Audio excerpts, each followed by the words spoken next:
Hey everybody, I'm Mike Kazimer, technical editor here at Pinkbike. Today we're going to take a look at my project bike, the 2019 Scott Ransom.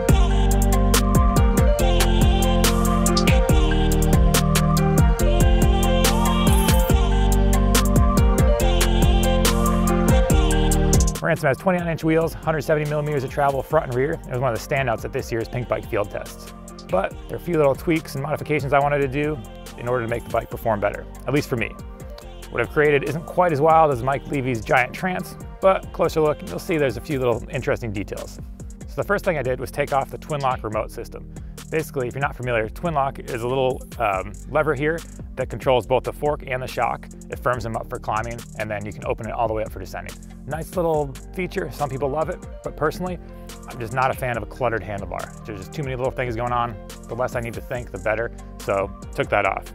In addition, I also took off what was the Synchros Hickson integrated bar and stem combo. It's a sweet little carbon bar and stem all in one unit, super light, really nice, but the roll of the bars just didn't suit my needs, and because it's all one piece, I couldn't roll it. So that went away, replaced by 780 mil raised face next R bar, 40 mil stem. It's kind of 40 mil stem, 780 is pretty much what I run on most of my bikes. So the twin lock removed, for a while I ran it with just the stock Foxzocchi, which is actually a really nice shock. The tune's excellent, felt great, but I wanted to go a little further. Like I said, the shock's great, but it only had that one position because I removed all the twin lock. But I wanted to be able to firm up the shock in order to have a nice solid platform for climbing and then open it up for the way down. So what I did was I got this RockShox Super Deluxe, installed that on there, thought it'd all be good. It's got a nice little climb switch, so you have really firm platform and then all the way open. But when I installed it, I went to flip the switch, it hit the frame.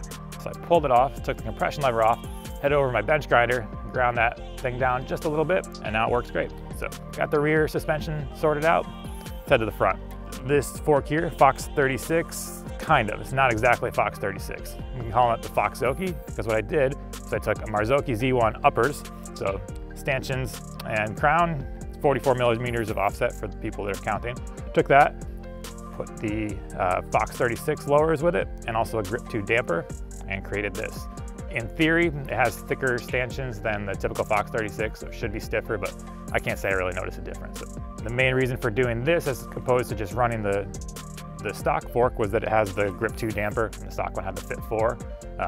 That Grip 2 damper just performs better, especially if you get repeated rough hits, and that's my preference. For wheels on this bike, like I said, it's constantly switching wheel sets, switching tires, that type of thing. But at the moment, as I said, I've specialized Revol Traverse carbon wheels. I've been testing those. The review already went up on those, but I just continued to ride on them just to keep some long-term testing going, see if they keep holding up well. So far they have. For tires, I've got a Maxxis Assegai 2.5-inch front, XO Plus casing, which actually isn't out yet, but it should be soon. I managed to snag a little early production sample of that. And in the back, Maxxis Minion DHR2, 2.4-inch.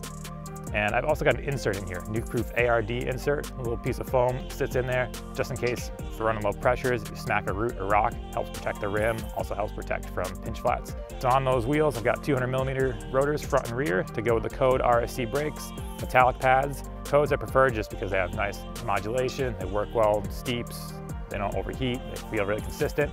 And those metallic pads I prefer just because where I live, it tends to be pretty wet and rainy a lot of time. If you've ever been out in the rain and had organic pads on your bike, you'll have noticed that they don't work that well. You go to stop, it just kind of feels like you keep moving. So for me, metallic's the way to go.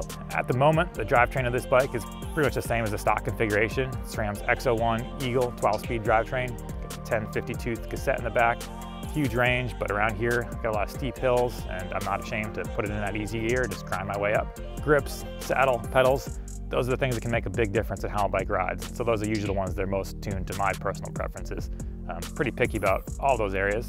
For the grips, I've got DMR's Death Grip. It's a pretty thin grip, which I've got big hands, but I like thinner grips. It's one of those matters of personal preference. You'll find people having silly debates over what grips are best. It's really whatever works for you, but for me, nice and thin. It's kind of a comfy ribbed piece right here.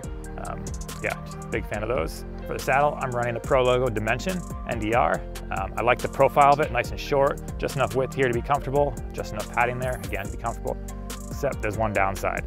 This piece right here is made of hard plastic, and if you've ever been riding and stopped suddenly and kind of move forward, that part hits you exactly where you don't want it to. Thought about putting some mastic tape or maybe some foam or something over that, but more than likely, I'm just gonna pull this off and put something on there that's a little bit less risky. Yeah, so at the moment, running Shimano Saint pedals on this bike, but I switch back and forth between clips and flats pretty regularly. I mean, even every other day sometimes, depending on what needs to be tested. But these pedals have been working well, super wide platform, durable, they spin smoothly, release in and out easily, kind of like I asked for. As it sits, this bike's weighing in at 30 pounds without pedals. That's for a size large, so it's pretty impressive for a 170mm 29er. That's one of the reasons I went with it.